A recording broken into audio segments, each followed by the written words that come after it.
So now that we through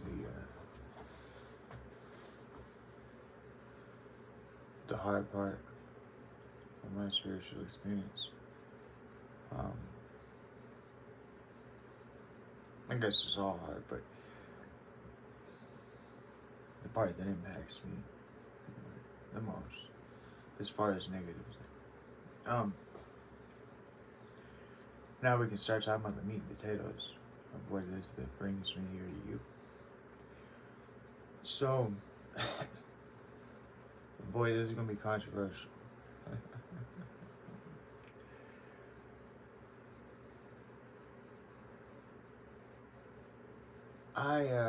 I prayed the Lord's Prayer, and I accepted Jesus Christ as my personal Lord and Savior. Sure did. But something different happened with me, and I do not believe in bearing false witness. Everything that I have told you is true. Everything that I say comes to me from God, really does. The only way that it could be that it doesn't is because I've been through trauma, and these could be psychotic breaks or lapses. But I don't really think so. And so, whatever they are, I choose to share them with you. And so I prayed the Lord's Prayer, and I accepted Jesus Christ as my personal Lord and Savior. And something different happened with me than I think happens with the rest of the populace.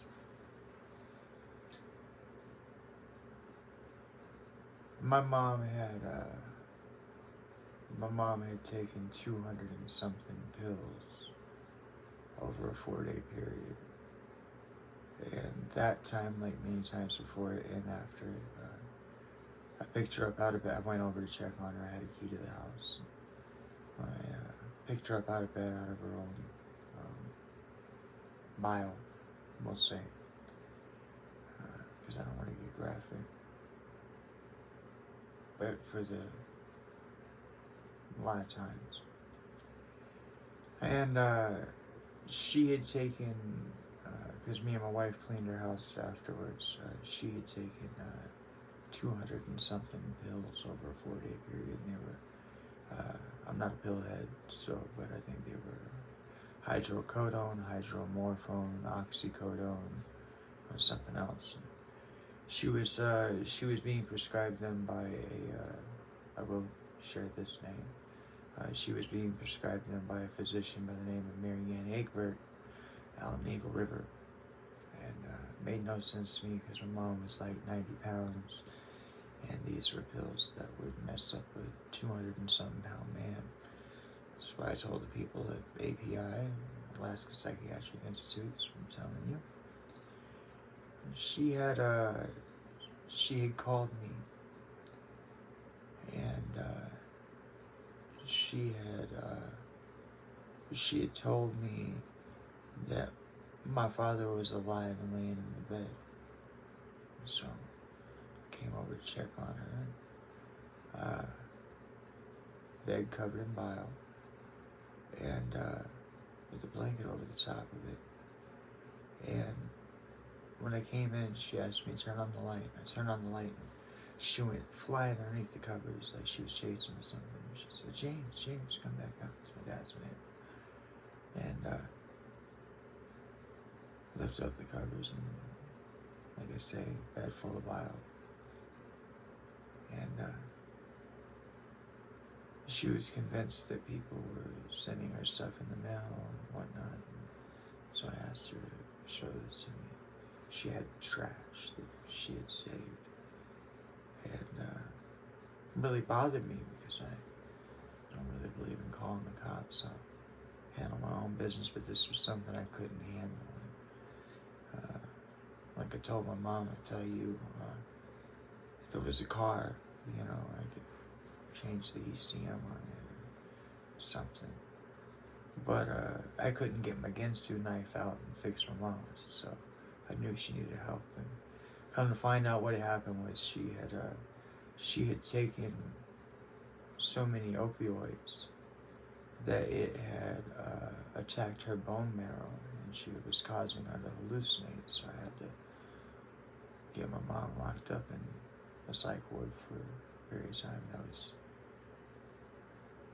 I understand it doesn't sound like it would be hard. It's like, oh, he called the cops on his mom, but no. It was hard. Something I didn't believe in doing, but I had to. And so I had enough, and I was thinking about Samson and Goliath, and I was thinking about how the weight of the armor of man was too heavy for Samson to carry. Not Samson, David and Goliath. The armor of man was too heavy for David to carry, and so he had to leave it, and he had to carry the armor of God. That's what I wanted to ask for, was the armor of God. That's what I needed. And so I hit my knees, and I prayed the Lord's Prayer, and I accepted Jesus Christ. And I heard a male voice, so I heard the voice of Jesus. And I'm not joking. I believe a person should die for bearing false witness, so I'm telling you the truth. I heard him just like if somebody picked up a phone and he said, you have the wrong person. And he said, hold on. And just like somebody putting you on a phone, but no elevator music, I sat there, and a female voice came on, and she started talking to me, and she started leading me down a path.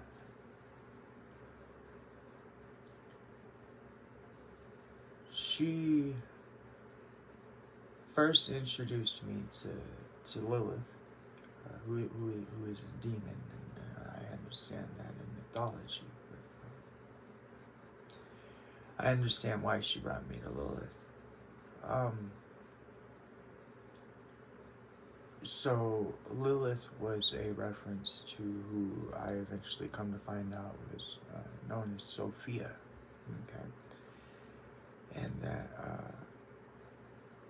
you see, Lilith was Adam's first wife, and so Adam always dominated Lilith, okay? And she didn't understand why, since they were both created the same. Well, that's that penis culture. What can I say?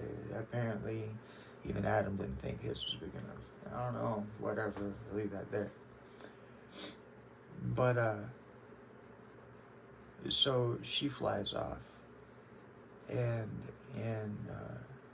so first off, she does the unthinkable. She utters the name of God, Yahweh, because she sprouts wings. And she flies out of the Garden of Eden. And in some tellings, it says that Adam sends 4 angels. And in some tellings, it says that God sends 4 angels. But sends 4 angels to tell Lilith that 1,000 of her children will die a day if she doesn't return. But I kind of got to thinking about that.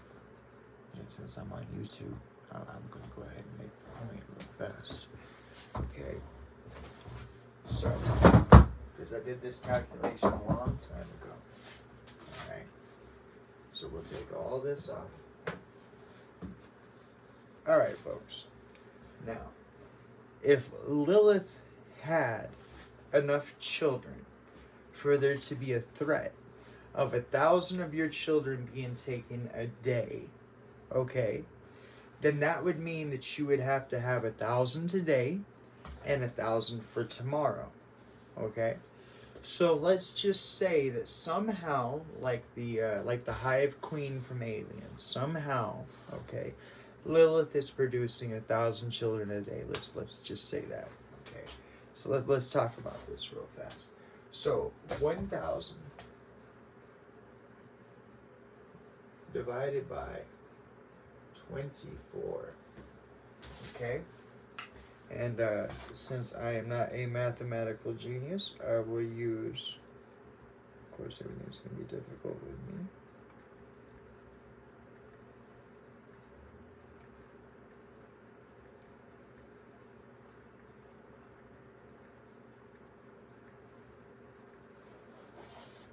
So I will use my handy dandy calculator. Okay. Now, she's got 1,000 children for a 24-hour day, right? So 1, 2, 3 divided by 24 equals 41.666666667, right? So 41. Oh, excuse me, my bad.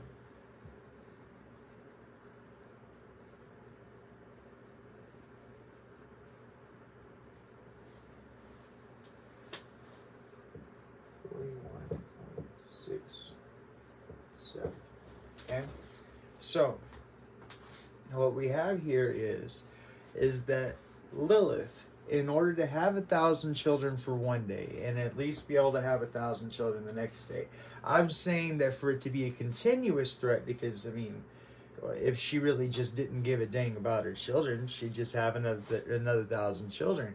So for it to be a continuous threat, Lilith has to be able to have 1,000 children a day, right? So that means, try to keep it G-rated, that means that she has to wham bam thank you ma'am, right? Gestate, bring to term, produce, right? And whatever, an offspring, 41.6 offspring per hour. Okay? So you talk about quickie, I mean, that's as far as I go with it. Hey, Lilith did it, right? Well, how did she do it? Well, now I say to you, okay, at least in the terms that it came to me, was that Lilith would have to be a version, an emanation, right? A deity of some sort of God. Have to be, okay? In order to be creating 1,000 children a day, it doesn't work otherwise, right? So either Adam could create with his hands 1,000 children a day too, or Lilith in this situation has to be able to have created 1,000 children a day. Well, now I give you an answer real fast, okay? Now there is another being who fits this platform. This is why I talk. This is why you'll hear me bring up comparative mythology from time to time. But what happens is that when one culture takes over a previous culture, they demonize the previous culture's deities. Do you understand? So there is a deity that fits all of what I just told you right here, and her name is not Lilith. Her name is Sophia. Okay, and she's the matriarch, or she's the deity, okay, of Gnosticism.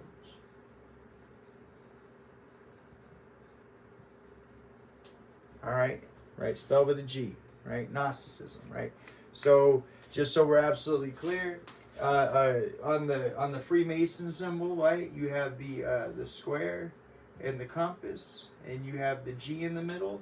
The G stands for gnosis, and gnosis refers to knowledge, and knowledge does all that, and Sophia does have to do with Gnosticism, okay? I'm not a Freemason. I'm not going to sit here and teach Freemasonry or anything like that. I'm giving you the lineage in which I learned things. That's all this is. That's what this encounter happened. This voice that came to me, this female voice, this is the path that she led me on, okay? So get that symbol off there real fast. So, Sophia, okay, who, if you research, she bore witness to the creation of the universe. She watched the pleroma expanding. She watched universes being formed, multiverses, right? And she felt inspired, right, as any of us probably would. And she thought to herself, well, I would like to create too. Okay, and so she did. And according to Gnosticism, she created the material world. Now, this is important. This is why I'm talking about this for a reason. And that is because this version of Sophia and how all this comes to play actually gives her the title of Maya, okay? And Maya is misunderstood. Now I'll go into that, but we got to get here first, okay? So Sophia sees creation happening, and she goes forth to create without her male counterpart. Now in Gnosticism, that's considered to be Christ or the Christos, okay? And that he will eventually return, so on, right? Kind of interesting because you have a lot of tales of goddesses being born on their own. The specific one that comes to my mind is the thousand-armed Tara, right? She comes into birth and she expands into 1,000 arms because she instantly reaches out to try to fill all the needs and all the wants and all the worries and all the woes of the world, because she is that compassionate, okay? But nonetheless, in this case, we're talking about Sophia. So what happens with her is that she creates the material world that we exist in, and she ends up creating a god. In Gnosticism, and I'm sorry to say this, I'm sure this is going to bother somebody. In Gnosticism, that god that she creates, or the deity that she creates for herself, right? His name is Jehovah, and she places him in a place surrounded by clouds, okay? Because he is a grotesque thing. He is in Gnosticism is referred to as Yaldabaoth, okay? And I can't spell that for you, but essentially if you look up Yaldabaoth, you will, when you get to what looks like a lion on top of a serpent's body, that's the Yaldabaoth, okay? So she creates that, and she gives him, this is ancient writings, okay? She gives him a throne to be on, that way he can be by himself, and she gives him servants so that way he can be fine. And when he looks around him and observes nobody around him, he says, I am the first, because or I am the only, because there are none more before me, right? Check it out. My words probably ain't the exact, but it's like the story is right there.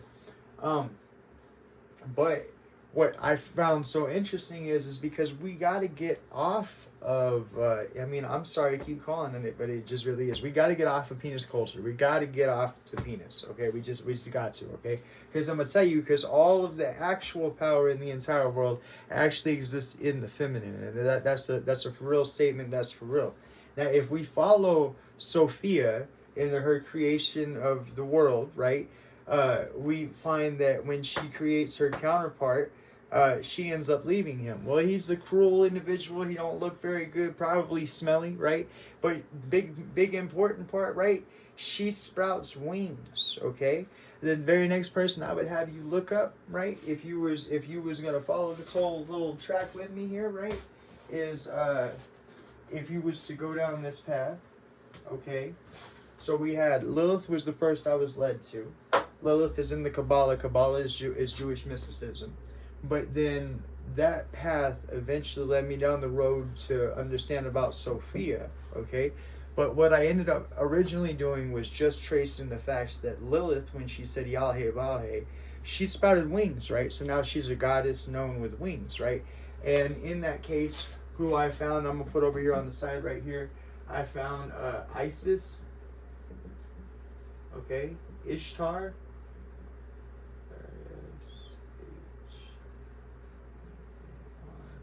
and Inanna. Okay? From there, I come to find out that you have, and Semiramis, but Semiramis didn't have wings. But then I come to find out that you have a trinity, okay? You have a mother, son, father, trinity that happens from there, which is,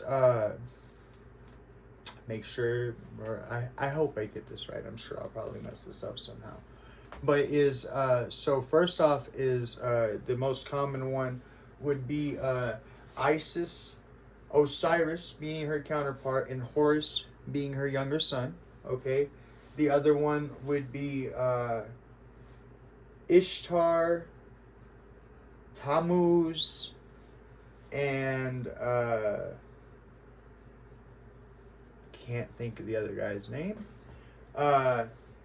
Or there would be Nimrod, or Semiramis, her counterpart would be Nimrod, okay? And their offspring would have been Damuzi, right? Or Inanna, and I don't know why I can't think of no, their offspring would have been Tammuz, and Inanna, Marduk, and Tamuzi.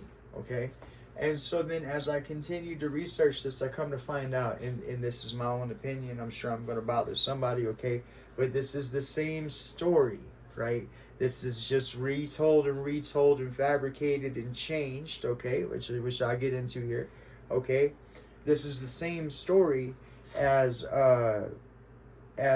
Mary, Joseph, and Jesus. Okay, now Catholicized and handed down to you from the Roman Empire. Okay, that's just this. Anyways, so we'll get into all that. So what you call it?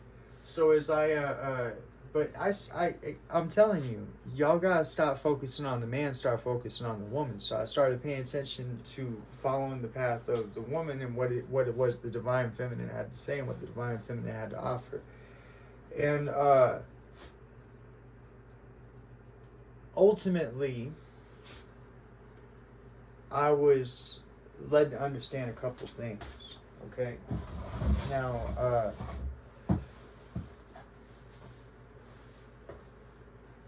When I prayed the Lord's Prayer and Jesus handed me over to this woman, she declared herself to be God to me. And when I traced her up to being Mary, I had an out-of-body experience, but it freaked me out, so I jolted back into my body because it was too intense. And I apologize for that, God. It's my fault. But what you call it?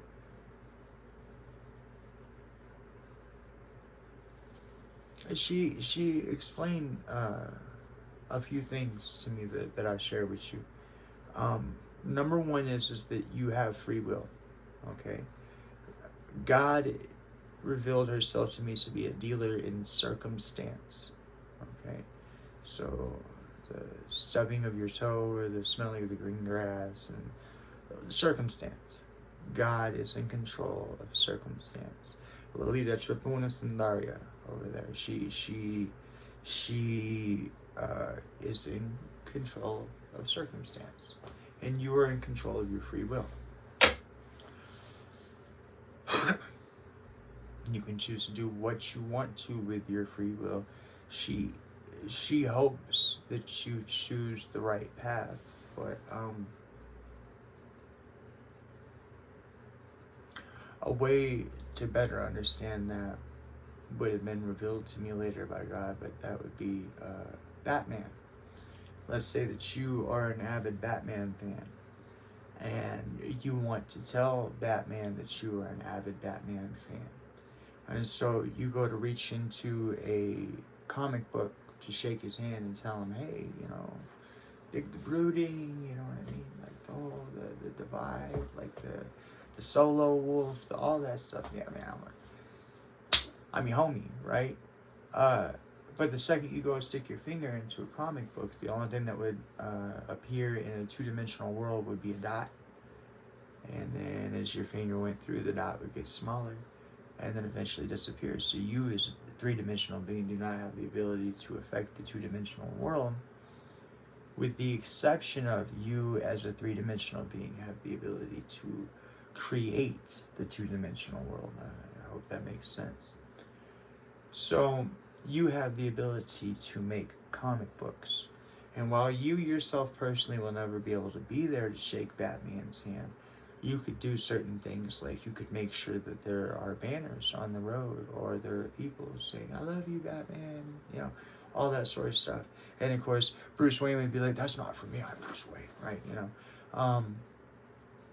But I propose to you that does and has happened in your life, and I propose to you that is what circumstance is that I'm speaking of. And so she explained to me that she was a dealer of circumstance. She explained to me, at that time I was very angry. I was a very angry person. She explained to me that when I love as much as I hated then, that I'd be able to have anything I want. And she started teaching me, and the big thing to tell you before I start telling you about her teachings would be two concepts about God, or I guess I should say goddess, but to make it family friendly for you, God.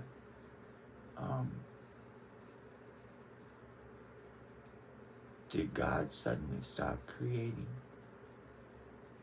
Did God suddenly stop becoming a creator? Does God, sorry to say it, does God sit on his ass all day? Right?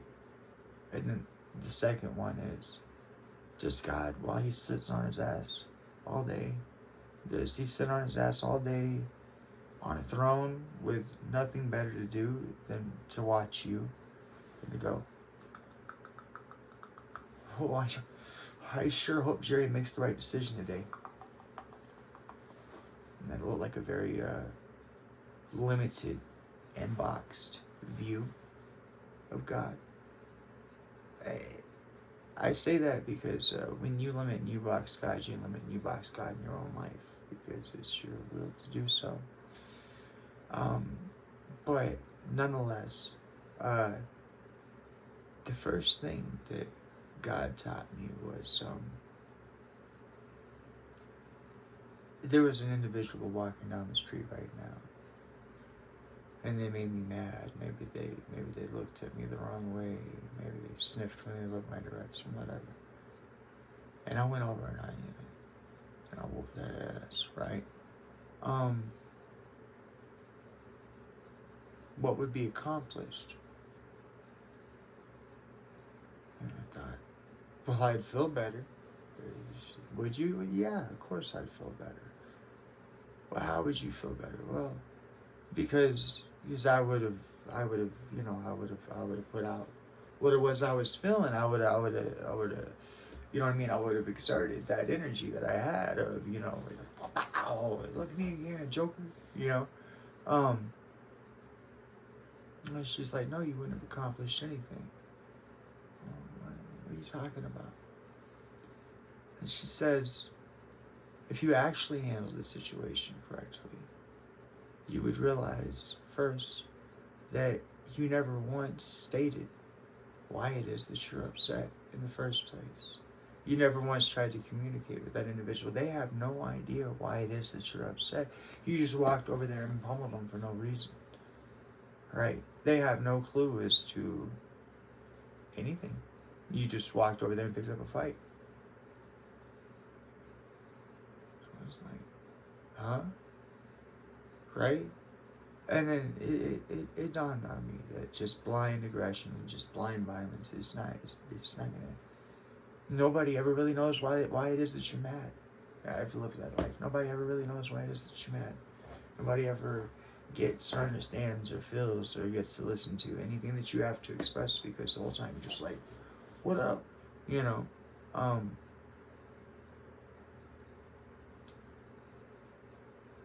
And then she explained to me that she is the reason why Source God or Pleroma God or whatever exists is because she is beyond your imagination.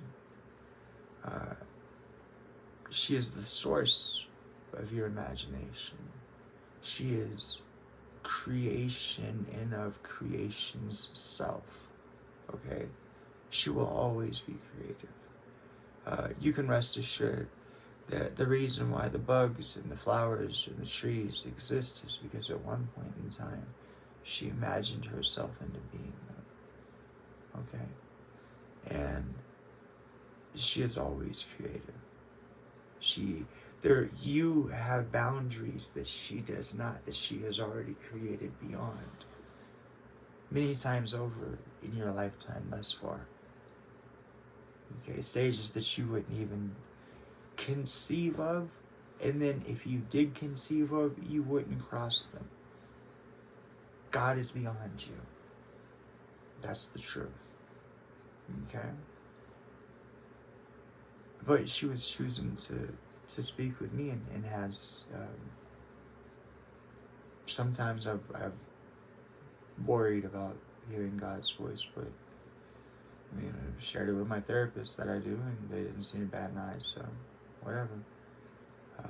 I guess it is my faith, but I really do feel that I hear God's voice. And so the other thing I share with you is so this progressed over months, years. This was when we had the 4 blood moons. Is when I hit my knees and gave my life to Jesus, and that's when all this happened.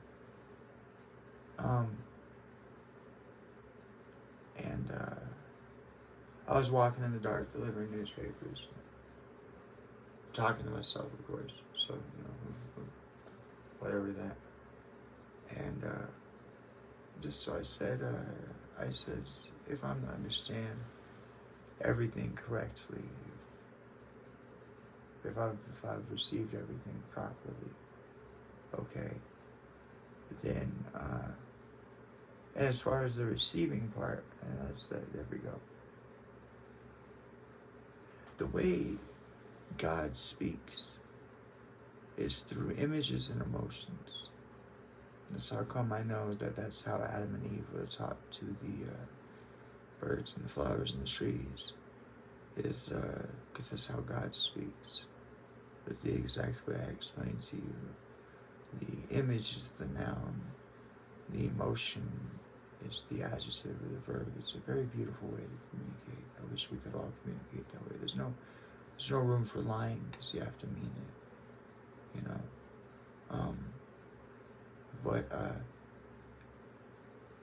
I had mastered that communication in that way. Mastered it down to where I understood that I was speaking words, but anyways. And so I asked God, I says, if I'm to understand this, if I'm really walking in the dark right now speaking to God, then aren't you mad? You know, like, aren't you, like, you're supposed to be mad about something, like something happened, you gave your only begotten son, you're upset about the way the world is, so aren't you mad? You don't sound very mad to me. Why aren't you a very angry person? Right? I was always told that you're very angry. Why don't you come across angry?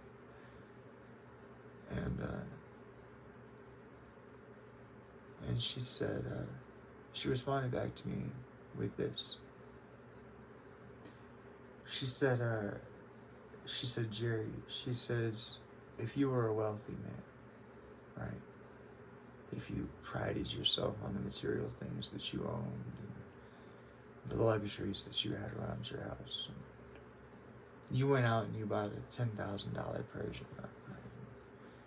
Beautiful embroidery, gold tassels, all that. Since you're this person that's all prideful about what it is that you have in life, your material possessions. She says, let's say you had a child, and I don't have any children. She says, let's say you had a child. And that child runs out and either spills juice on your prize rug, or throws up, or gets otherwise on your prize rug. And she says, what do you do to it? What? Because I'm thinking about the question. What? She says, do you punish it, or do you realize the truth? And I says, well, what's that? She says, your baby has fallen down. She says, or your baby is sick. She says, do you cast it in a lake of fire forever? Do you beat it bloody? do you just fix the problem? Right? And she said, that's how I see all of you. You see all of us how. And she said, you're just sick. That's all. That's the only thing that's wrong. And she said, Jerry, tell me where the next holy place is. At the time, I didn't understand what she was getting at, but she said, tell me where the next holy place is. I said, well, I guess a church or a mosque or, some place where God's supposed to be worshipped. And she says, no. She says, the next holy place is your next step. And I come to understand that it was all analogy. The carpet represented the world that God had created. But God's not mad at you. God blesses you. God loves you. Amen. Alright. So now I'm going to hit y'all with my business plan, right? So, I mean every bit of what I'm saying. I'm technologically illiterate. So I don't know if there possesses a way for a account.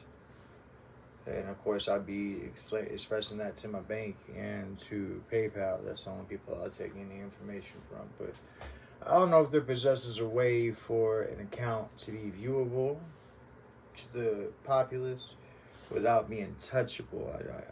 I don't know. So I had to figure that out. But this is what I'm promising. This is what I'm planning. This is where the goal is. Okay. So I have lots of things I want to do.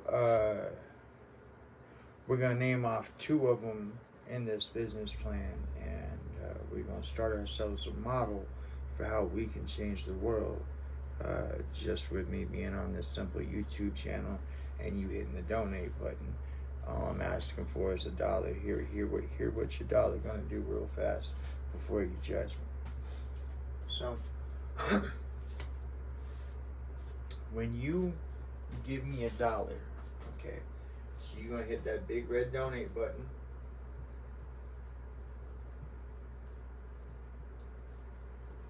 Here's what's going to happen. Now, I'm opening up a business account with PayPal so that I can accept all forms of payment. That way I don't have to just have a PayPal to PayPal. You can, I assume, according to the way that I understand it, you can pay with anything you want to. Visa, MasterCard, your bank account, your debit, your whatever, okay? I chose to use PayPal. I understand there's something about some sort of percentages, whatever. I don't care. I want you to know that you are safe in opening up your wallet to me. And I want to make sure that's done through the most reputable that I know of, which is PayPal. Okay, I could be wrong, but it appears to be, when you say online banking or internet, I think the word PayPal. So there you go. So that red donate button is going to put whatever you donate to me. All I'm asking you for is $1, but I'll make it so you can put more if you really want to. But thank you. But what's going to happen is that when you give me $1,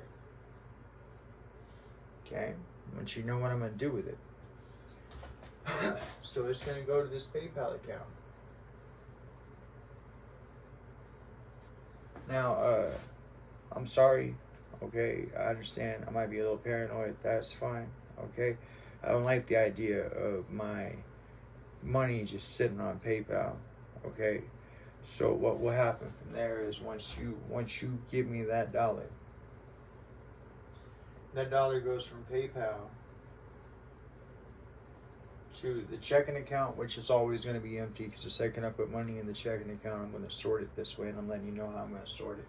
Okay, so we have checking.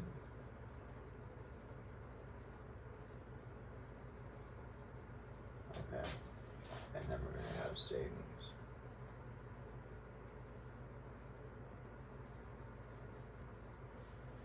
And over here, we have personal.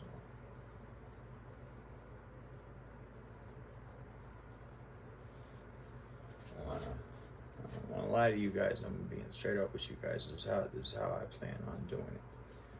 Okay. So, number one, when you donate me $1, it's gonna go to a PayPal account. Okay. That $1, what'll happen is is that right off the top, okay, while it's still in the PayPal account, I'm going to use 33% of that dollar right off the top to advertise my videos, my content, my everything. I'm going to use that 33% right off the top for that. That way I can get these videos pushed in other places other than just YouTube. That way I can move things forward here, because I have a goal here. So, but 33% of that dollar is going to come right off the top. Okay. Then with the leftover amount, so the remaining 66%, okay, is going to come down here. Now, I'm not even going to write a figure because this is how my banking is going to go, so you guys know. When it goes into my checking account, okay, I'm going to put 66% of what's remaining that comes from my PayPal over here for taxes. Okay? I'm going to pay 66% of my taxes quarterly. Okay? Even if it overpays, I think you can gain interest that way. And if that's the case, that works too, because it'll keep this ball rolling faster. Okay? But I'm gonna pay 66% to my taxes. It's gonna sit in a savings account until I pay quarterly every year. Okay, 33% of that is gonna go right over here, right? So, well, I guess it'd be, well, no, I'll leave 1% in the checking account. So 33% of that is gonna go of what comes from PayPal, right? So 66% is gonna go to my savings for taxes. 33% is going to go to my checking for my own personal living, okay? Now, I want to tell you what I'm planning on doing with my own personal living portion of this. That way all this will make a little sense to you, and maybe it make a little more sense to you as to why you want to give me that dollar on that PayPal, if you choose to, and if you're in the place to be able to, okay? And that's this right here. Okay. So that 33% that I set in my checking, of course, you know, I have to pay my bills and such as that. But if I get enough money in there, if you can help support me, if you can help me make this my 9 to 5, okay, if you can, I'll dedicate myself to it. There might be a day lapse here, day or two lapse here coming soon, because I've just hammered at this. I built this thing, and then I've been hammering at teaching myself all these things. I still haven't even figured out how to put these videos to YouTube, but I know that I'm getting the film taken care of, and then as soon as that's done, then I just got to set up the PayPal account, which I'm talking to you about now, and set up a figure out how I can even post these videos onto YouTube, because I don't know that yet. But when you give me that dollar, and I put 33% to advertising initially, and 66% of that comes from my PayPal account to my checking account, right? And 66% of what comes to my checking account is going to go to my savings, and 33% is going to go to my my actual what I live off of, right? I'll leave that 1% in there for emergencies, or in case we want to splurge on the on doing something for the channel or something like that. I don't know, okay? But what'll happen here is this right here, is I'm gonna take that 33% and I'm gonna buy real estate.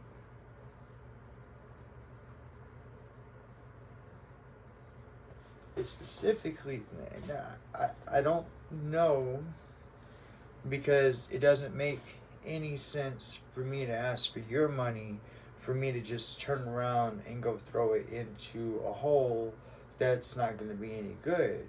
With that being said, I think I would like to buy up low-income housing, because with the goal in it, I know I'm going to say something here, and you guys are going to think it's stupid, and you guys are going to think it's too good to be true, but I actually have a plan for it. It could work if we work together. It's up to you. It's a button push. It requires you to give me $1.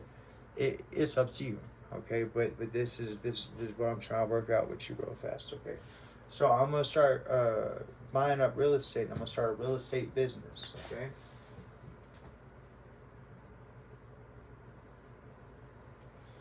Now, if you give me your dollar, like I say, these things will go this way. This will be 33% goes. Like I said, I pay my bills first and all that stuff. And when I can afford it, I will invest in real estate, and I'll put videos on here that way you guys can see that I'm doing the thing. I believe in holding myself accountable, so you guys will be able to see this all the way from the me starting here in the shed to the whatever this ends up being. Okay. Well, what I would like to do is I would like to buy low income housing. Okay.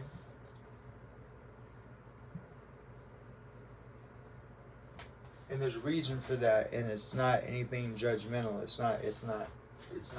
Okay. So I want you to understand something, and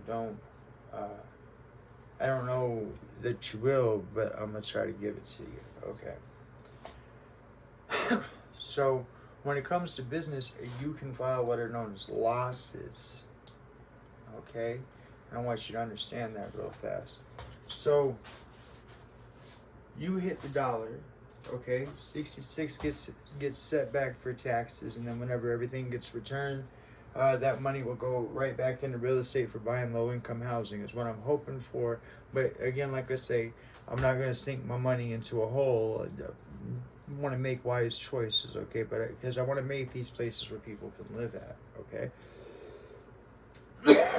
So, excuse me. So I would like to buy low income housing, and what I would like to do is this right here. Now, it's my understanding that if you buy like a sixplex, this low income housing, okay, then you're guaranteed you get the money because it's low income housing and the state has something worked out.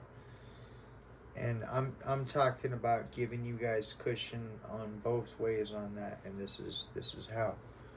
So you buy low income housing, right? And let's say low income housing promises you $1,000 a month. Okay. Whereas they charge the tenant, let's say $650. Okay. This is we can end homelessness like this. Okay. I don't know how to display it on the internet. If there's a way for me to figure that out between PayPal and my banks, I will. Okay, that way I can hold myself accountable. That way you can look and you can see what's going on. Okay, but if you hit that dollar button right now, okay, this is what I'm planning on doing with it. Now I got to get me straight. Okay, I literally, this is it. This is what I'm doing right now. I'm devoting my heart and soul to this. This is. I need to see where this goes, and I feel that God has called me to it, and that's where I'm at with it. And this is the last of the videos for me to produce. As soon as I get it all edited, I'm putting it out there. But it works like this. Sorry. If you guys can donate me enough money, okay, then what ends up happening is this right here. Is that the money will be handled as I explained, and I will buy low-income housing. Okay. If they pay me $1,000 a month, okay, and I get it. So first, I have to buy low-income housing. Second, I have to have enough low-income housing to make an impact. Okay, but we'll get to that, and I'll figure out. At the very least, I'll just come up here to this whiteboard and I'll talk you through where we're at on things so I can hold myself accountable. I mean that. I'll do that. There's no reason why. I can literally, I'll treat you as if we are a relationship, right? And I will let you know as far, when I say relationship, I mean business partnership. And I'll let you know what it is that I'm doing with our channel as far as where we're going with things, okay? But the plan here is this right here, is that of course I gotta fix me, but I buy this low-income housing. I buy enough of it. If they pay $1,000 for the person to pay $650, the reason why I got those two put up on the board is this right here. If you guys donate me enough money, then what we can do is this. I want to make it. Okay, this is a multi-impact statement. I want you to hear me real fast. Okay, so these are low-income housing. Okay, I want to make it so that a person, anybody who qualifies for low-income housing, okay? Now, everybody always says, well, somebody has to foot the bill, and I want to foot the bill, okay? I'm sorry, flat broke. I need you to help me, okay? But I want to be that source that foots that bill, and I want to explain to you what I'm footing the bill of, and what it is we can do with this if you help me, okay? So if you donate me enough money and I get enough low-income housing, and I get enough of them, okay, then this is what can happen. I want to make it so that a person only pays rent once every quarter, okay? So that's once every 3 months, okay? A person would actually pay rent once every 3 months. Now, here's what I mean by that. So this is all things are double-edged, but this is a good thing, both sides, okay? So number one, when the state pays me $1,000, when the person's only given $650, the state is bumping me up $350 per person, okay, or per rental unit, okay? So if I make it so that a person only pays rent once every quarter, so once every 3 months, okay, then what ends up happening is that 2 of those months the state don't pay me $350. So now your taxes are more effective. That's one thing. But then the other thing is this right here. Now you as the person renting, okay, you still have an obligation of $650. Okay, so every month you as the, I know I just said that you ain't paying rent but once quarterly, and now I'm saying you're paying rent every month, but you are paying rent every month, okay? You will not lay back, relax, none of that. No, you will have a job, okay? But we're going to get you somewhere with your job, and we're going to make this thing possible. Not the only way to do this is there has to be money coming in to support this, but I want you to hear what I have to say real fast, okay? So if a person is in charge of coming up with $650 every month for their rent because they qualify for low-income housing, okay? And I'm telling you that I am only charging them once every quarter. So I'm only taking that $650 once every 3 months. Then that allows for $1,300 every quarter, right? Now here's what I propose. I propose that if you can help me generate enough revenue to create this so that this $1,300 that this person would be paying to low-income housing now goes back into their pocket. Okay? Now, why would we do that and how would we do that? Let me explain. So this $1,300, before it goes back into their pocket, because it's going to go into their pocket. It is their money. But first, it's going to pay for 2 people, okay? I want every person who has to pay rent to have 2 people in their life. You know what that is? I want every person to have an accountant, right? And I want every person to have a therapist, right? Now, I know you're thinking to yourself, well, why on earth would I want an accountant or a therapist, or why would I sign up for having an accountant or a therapist? I just go rent somewhere else, and that's fine. You can still rent from me. You don't have to be part of my little game here. However, at the same time, what that equals out to is that if you choose not to be part of my little game, I'll take my $650 from you every month. Thank you kindly, okay? But if you want to play along here, then this is how this works. That $1,300 will be able to pay for you an accountant and a therapist, okay?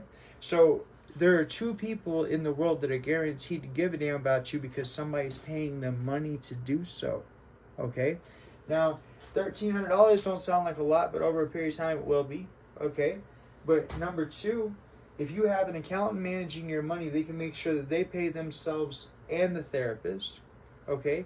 Number three, if you're a person with a substance abuse addiction problem, or some sort of a drinking problem or something like that, you have a tendency for benders or whatever, you're not going to be able to get a hold of that money from your accountant without your therapist's okay. Okay, so now you have an actual, real responsible $1,300 every quarter of the year, okay, that handled properly by an accountant and therapist will be used responsibly in your life. So if you have child support to pay back, if you have overdue taxes, if you have bills to pay, these two individuals are going to make sure that you pay them.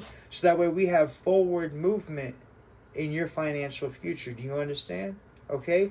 And so eventually, as you fix all these things in your problem, in your situation, this $1,300 gets set back and set back and set back. Either A, for you to buy a home, B, for you to do something with your credit, or C, to move into a better place. Whatever it is that you want to do. Eventually, I will have better homes that I buy as part of this. As this thing keeps on going.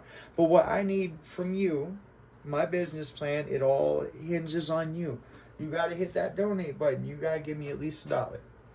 All right, it's $1. Okay, that's what I'm gonna do with it. 33% of it's gonna go towards that. Okay, I'll make my money off of. I won't make any money. That's kind of the point. Is that I'll be making my money off of the donate button, off of the 33% where I told you to go, where to come from, right? So I'll live off of that. But my goal, okay, is to buy up as much housing as we can. That way we can get people off the streets. I want you to understand this does a couple of things, okay? So number one, if you get people off the streets, you know what you lower? You lower crime. That's right. When you don't have people on the street with nothing better to do than to have their hands in their pockets and walking down the road, right? Peeping stuff, contemplating, figuring out what they're going to do, you have less crime, okay? But they don't have a real reason to want to step outside of crime until you can give them a home. And you can't give them a home until you start solving things. And I think this is where it starts at, okay? I think that we can generate enough money to make it so that eventually no person has to be homeless. Now there are people out there that like to be alone. There are people out there that have their own way of life. Okay, and that's fine. Okay, but for the majority, we can make homelessness a past issue. Now I want to tell you something else we can do.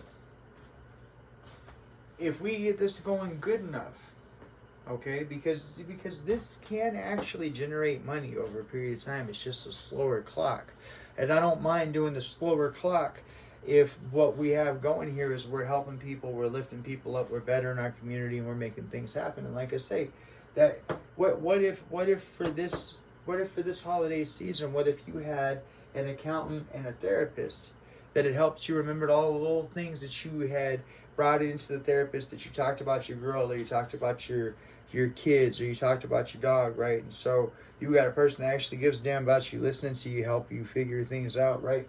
But then you also got an accountant to make sure that you set back enough money. How would an extra $1,300 have helped you this holiday season, right? And what if you could provide that to the man who qualified, the man, woman, family that qualifies for low income housing? Okay, but you can, and it's right here in this. What I'll do with it, I'll like I say, when I make a move, I'll check in with it. I don't. You know what I mean? The second I go to buy a house, and I go to get some low-income housing and whatnot, what I'm doing with it or whatever, I'll let you guys know, okay? And I'll let you guys see what's happening with it, and what's going on, and they'll know that it's as a result of Defy Yourself, the channel that we got right here, okay? But it all hinges on you donating that $1, and that's up to you. But that's what I'm doing with it. That's my business plan. I believe God called me this, like I say, so I already know. But nonetheless, though, thank you very much. And you guys have been a joy to host, even though I know y'all been talking to me. I've been talking to you. And y'all take care of yourself, all right? All right, later.